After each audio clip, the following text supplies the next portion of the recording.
5 दिसंबर को झारखंड विधानसभा का शीतकालीन सत्र शुरू होगा। इससे पहले सत्ता पक्ष और विपक्ष दोनों अपनी रणनीति तैयार करने में जुटी है। शीतकालीन सत्र में एक तरफ जहां विपक्ष सरकार को घेरने की तैयारी में है, तो वहीं सत्ता पक्ष विपक्ष के हर सवाल का जवाब देने को तैयार है। सत्र नहीं है, अगर इस सत्र का सदुपयोग किया जाए, सकारात्मक रूप से दिया जाए तो बहुत 5 दिन कार्य दिवस बहुत होते हैं। और मैं समझता हूँ कि भाजपा के शासनकाल में हम लोगों ने देखा है 3-3 दिन का सत्र। तो इस तरह की प्रश्न उठाने से पहले वो सोच लें कि उनके समय में क्या कुछ होता था। और हम उम्मीद करेंगे भाजपा के मित्रों से कि वो सकारात्मक रूप से लें, सदुपयोग करें इस समय का, और जो जनहित से जुड़े मुद्दे हैं उसको उठाएं, उस पर बहस करें। सरकार बहस को तैयार है, लेकिन नकारात्मक राजनीति न करें। देखिए, हमें यह लगता है कि विपक्ष अपनी जवाबदेही और अपनी जिम्मेवारियों का निर्वहन करे। अगर विपक्ष अपनी जवाबदेही, अपनी जिम्मेवारी का निर्वहन करता है तो लोकतंत्र भी मजबूत होता है, सत्ता पक्ष भी मजबूत होता है और राज्य भी विकास की ओर अग्रसर होता है।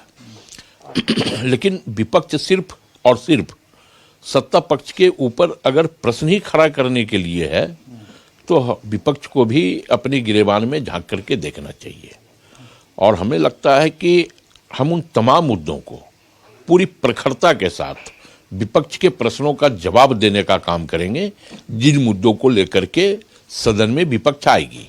लेकिन विपक्ष के कार्यवाही को बाधित करने का प्रयास अगर विपक्ष के द्वारा होता है तो हम यह कह सकते हैं कि विपक्ष सिर्फ मुद्दा विहीन होकर के अपनी राजनीति चमकाने का काम करेगी। हेमंत सोरेन सरकार की ये द्वितीय कार्यकाल है। हेमंत सोरेन सरकार की पार्ट 2 जो चल रही है, इसमें आप देखेंगे कि 1 सालों में भारतीय जनता पार्टी ने आरोप पत्र जारी किया, जहां एक और हेमंत सोरेन की सरकार ने 1 वर्ष उपलब्धि बता रही है, वहीं भारतीय जनता पार्टी और विपक्ष के साथ साथ पूरे झारखंड के 3.5 करोड़ जनता 1 साल विफलता गिनाने का काम कर रही है। तो कहीं ना कहीं हेमंत सोरेन सरकार हर विभागों में वो असफल साबित हुई है। वो चाहे युवाओं को रोजगार देने के मामला में, नौकरी देने के मामला में, महिला सुरक्षा के मामला में हो, झारखंडी अस्मिता के मामला में हो, आदिवासी दलित पिछड़ों की हक अधिकार से वंचित करने का मामला हो, या जिस तरह से यहाँ भ्रष्टाचार का जो भ्रष्टाचारी है लगातार इस राज्य को खोखला करने का काम करे। तो पूरे विषय को लेकर जो इन लोगों ने 1 सालों में जो बड़े बड़े घोषणे वादे करके आए थे और 1 सालों में टाइम फिश साबित हुआ, यानी हेमंत सोरेन सरकार